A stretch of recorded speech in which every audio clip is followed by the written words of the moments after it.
আসসালামাইকুম গাইস, আমি আজকে একটা লং ভিডিও নিয়ে আসলাম। জানি না কার কাছে কতটা ভালো লাগবে, তো ভিডিওটা শেষ পর্যন্ত দেখে যাবেন প্লিজ প্লিজ। এই কোরবানি ঈদ উপলক্ষে আসতে বছর শেষে একটা কোরবানি, ঠিক আছে না? এই ঈদে অনেক মানুষ কোরবানি দিবে, কেউ সৎ পথে কেউ অসৎ পথে। তো প্লিজ আমি একটা কথাই বলবো আপনাদেরকে, আপনারা যেহেতু একটা জান কোরবানি দিবেন, সৎ পথে দেওয়ার চেষ্টা করবেন।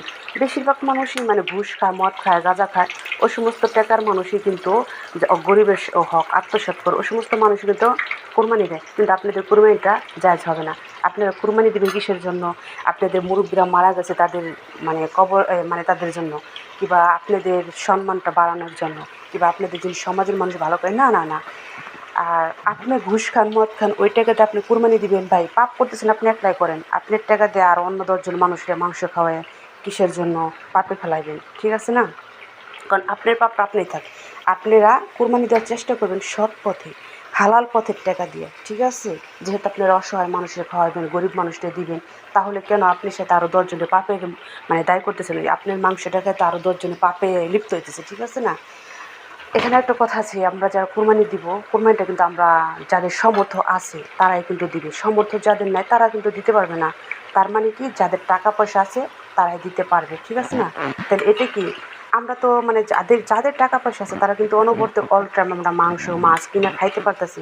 অনেক অসহায় মানুষ আছে যারা নাকি বছরে 1 কেজি গরুর মাংস খাইতে পারে না। তো এই জিনিসটা তাদের জন্য জায়েজ। আপনারা প্লিজ, আমার ফ্যামিলি আর আপনার ফ্যামিলি না, আমি সবার ফ্যামিলির দৃষ্টি আকর্ষণ করে বলবো, আপনারা কোরবানি দিবেন কিন্তু ফ্রিজ ভরে মাংস রাখবেন না। আপনাদের যেটুক হক আপনারা ওইটুক রাইখে বাকিটুক মানুষকে দিয়ে দেবেন, ওকে? কারণ আপনারা দেখতেছেন, আপনারা সারা বছর খাইতেছেন করতেছেন, কিন্তু ওই ঈদ আসলে অপেক্ষায় থাকেন কবে ঈদটা আসবো, ফ্রিজ ভরে মাংস রাখেন। না না, এটা কিন্তু আপনাদের, যেহেতু আপনার একটা কোরবানি দিবেন, যেহেতু আপনার একটা মানে জায়েজের জন্য দিবেন, সবের জন্য দিবেন, তাহলে আপনার ব্যস্ত হবে, কাজ করবেন কেন? আশা করি সবাই বুঝতে পারছেন।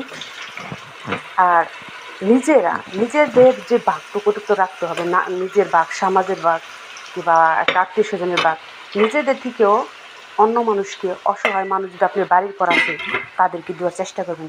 বাড়িতে যদি কোনো একটা অসহায় মানুষ আসে ঈদের দিন, কোরবানি ঈদের দিন, তাহলে তাকে ঘুরিয়ে দিবেন না যে মাংস নাই, না।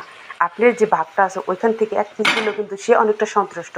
সে কিন্তু আপনার বাড়ি আইসে কিসের জন্য? তার যদি সামর্থ্য থাকতো সে কিন্তু আপনার বাড়ি 1 টুকরা মাংস চাইতে আসতো না।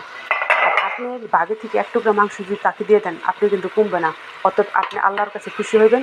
আর ওই যে মানুষটার আপনি 1 পিস মাংস দিচ্ছেন, ওই মানুষটা খুশি হয়ে আপনার নামে অনেকটা দোয়া করবো, ঠিক আছে? তো আপনার এই ভুলটা কেউ করবেন না যে কোরবানি দেওয়ার পরে মাংসগুলো ফ্রিজ ভরে রাখা।